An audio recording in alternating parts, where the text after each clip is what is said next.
यमुना नदी के तट पर बसी हुई श्री कृष्ण जी की नगरी वृंदावन, जिसे पवित्र ब्रजभूमि का हृदय स्थान भी कहा जाता है। कंस के बढ़ते हुए अत्याचारों को देखकर भगवान श्री कृष्ण जी बचपन में अपने परिवार के साथ में वृंदावन में बस गए थे। वृंदावन के कनकन में भगवान श्री कृष्ण और राधा रानी का साक्षात निवास है। जैसे कि यह निधिवन, जहाँ पर आज भी भगवान श्री कृष्ण जी राधा रानी के साथ में भक्तों को दर्शन देने के लिए आते हैं। वृंदावन जाना जाता है अपने प्राचीन ऐतिहासिक स्थलों और आज के ज़माने के अद्भुत नायाब खूबसूरत मंदिरों के लिए।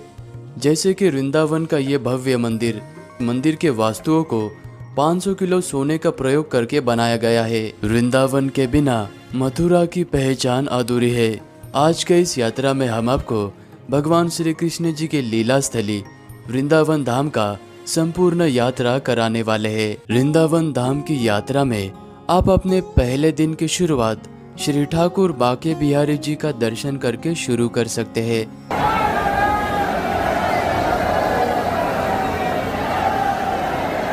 श्री स्वामी हरिदास जी ने 12 साल निधिवन में तपस्या करके ठाकुर जी को अपने मन से प्रकट किया था।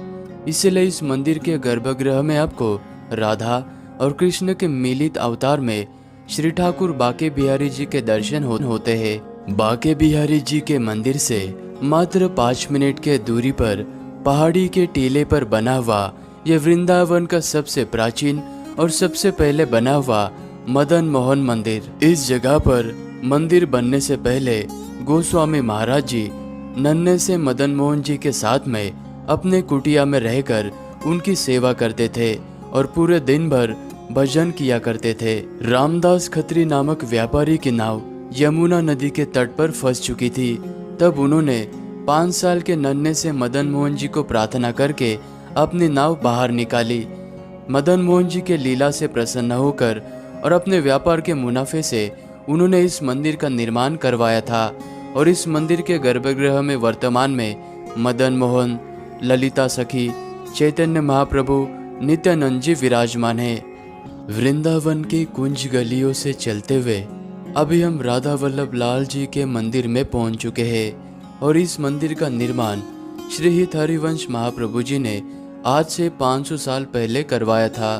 तब इस जगह पर बहुत ही घना जंगल हुआ करता था।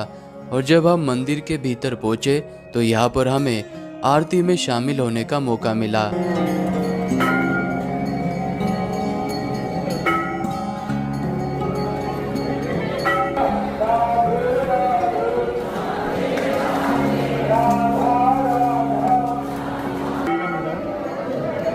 राधा वल्लभ लाल जी के मंदिर में दर्शन करने के बाद अभी हम गोविंद देव जी के मंदिर में आ चुके हैं। लाल बलुआ पत्थर से बना हुआ यह मंदिर संपूर्ण वृंदावन धाम का सबसे प्रभावशाली एवं भव्य मंदिरों में से एक है। आमेर के राजा मानसिंह जी ने इस मंदिर का निर्माण 1590 में करवाया था। 1590 के जमाने में यह मंदिर 7 मंजिल का बहुत ही भव्य मंदिर हुआ करता था। और इस मंदिर के गुंबद पर त्योहारों के समय में 50 किलो घी से दिया जलाया जाता था, जिसकी रोशनी आगरा तक दिखाई देती थी। इसी रोशनी पर नजर पड़ने के बाद औरंगजेब ने इस मंदिर को तोड़ने के आदेश दिए थे। लेकिन ये मंदिर तोड़ने से पहले राजा मानसिंह जी ने इस मंदिर में स्थापित सारे देवी देवताओं की प्रतिमा राजस्थान के जयपुर में स्थलांतर की। 200 साल तक ये मंदिर खंडर अवस्था में रहा। बाद में 1850 में अंग्रेजों के जमाने में इस मंदिर के अंदर पुनः मूर्तियों को स्थापन किया गया। और वर्तमान समय में आपको गिरिधारी गोविंद जी, चैतन्य महाप्रभु, नित्यानंद जी, राधा कृष्ण और जगन्नाथ जी के दर्शन होते हैं। श्री कृष्ण जी ने 16,801 रूप लेकर तुलसी वन में महारास रचाया था। वो जगह यही है जिसे निधिवन के नाम से जाना जाता है। निधिवन यानी कि तुलसी का वन। माना जाता है कि आज भी भगवान श्री कृष्ण जी राधा रानी के साथ में रात्रि के समय में निधिवन में रास लीला कर और निधिवन के ये सारे पेड़ गोपियों में परिवर्तित हो जाते हैं। निधिवन के भीतर आपको कई सारे भक्तगणों की यह समाधि स्थलियाँ नजर आएगी। ये वही भक्तगण है जो कि रात्रि में निधिवन में घुसे थे ताकि वह भगवान श्री कृष्ण जी का दर्शन कर सके, लेकिन वह दर्शन नहीं कर पाए। इसीलिए शाम के 7 बजे की आरती हो जाने के बाद निधिवन में कोई भी प्रवेश नहीं करता। निधिवन के बिल्कुल पास में ही अपने विशिष्ट शिल्पकला के लिए जाना जाने वाला और सर्पाकार आकृति के खंभों से बना हुआ ये सुंदरता का नायाब नमूना श्री शाहजी मंदिर।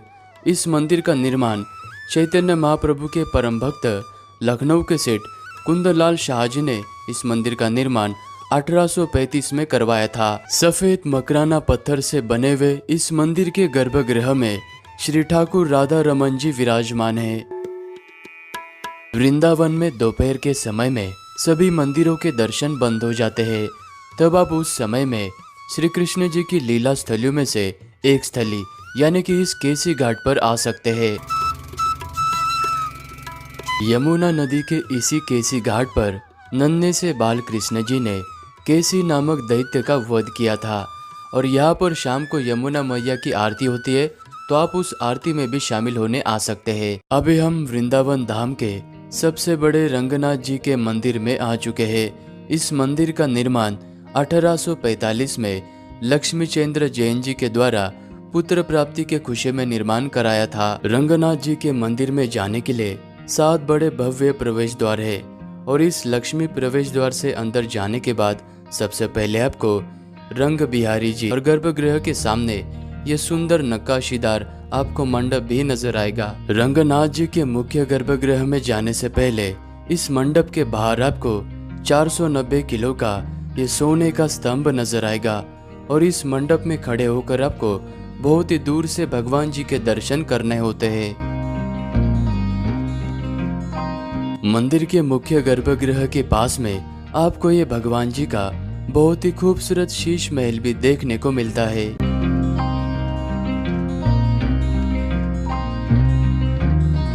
वृंदावन धाम में शाम का समय होते ही वृंदावन में स्थित सभी भक्तगण इस प्रेम मंदिर में आना पसंद करते हैं, क्योंकि शाम के समय में यहाँ पर लेजर लाइट्स की वजह से ये मंदिर बहुत ही खूबसूरत नजर आता है।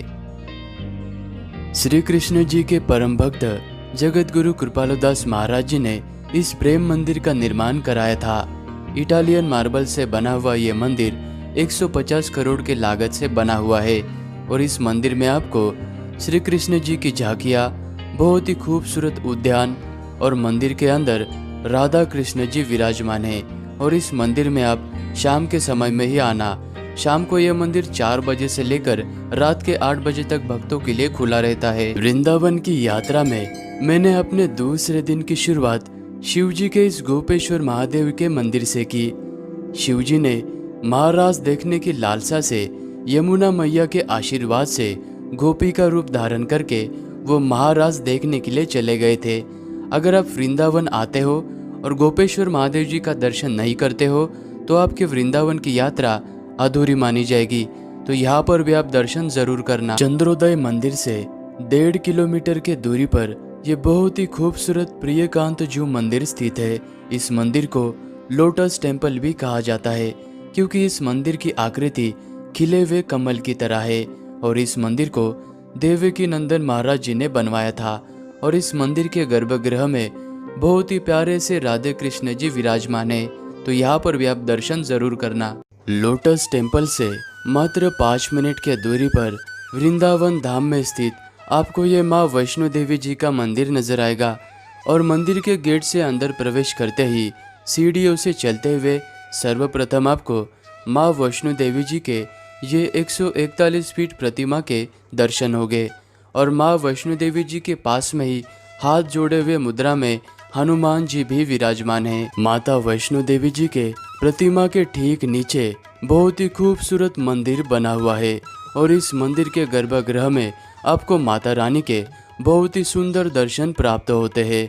और यहाँ पर मंदिरों के चारों दीवारों के ऊपर देवी देवताओं के बहुत ही खूबसूरत प्रतिमाएं लगी हुई है और इस मंदिर के अंदर 9 देवियों की गुफा भी बनी हुई है। और इस मंदिर का समय सुबह 6 बजे से लेकर दोपहर के 1 बजे तक और फिर शाम को 4 बजे से लेकर रात्रि के 8 बजे तक का है। अभी हम वृंदावन धाम में स्थित अपने दिव्यता और सुंदरता के लिए देश और विदेश में जाना जाने वाला श्री कृष्ण बलराम मंदिर में आ चुके हैं। इस मंदिर को अंग्रेजों का मंदिर या फिर इस्कॉन टेम्पल के नाम से भी जाना जाता है। इस मंदिर का निर्माण इस्कॉन सोसाइटी के द्वारा 1975 में करवाया गया था और इस मंदिर में आप सुबह 7 बजे से लेकर दोपहर के 1 बजे तक और शाम को 4 बजे से लेकर 8:30 बजे तक आ सकते हैं।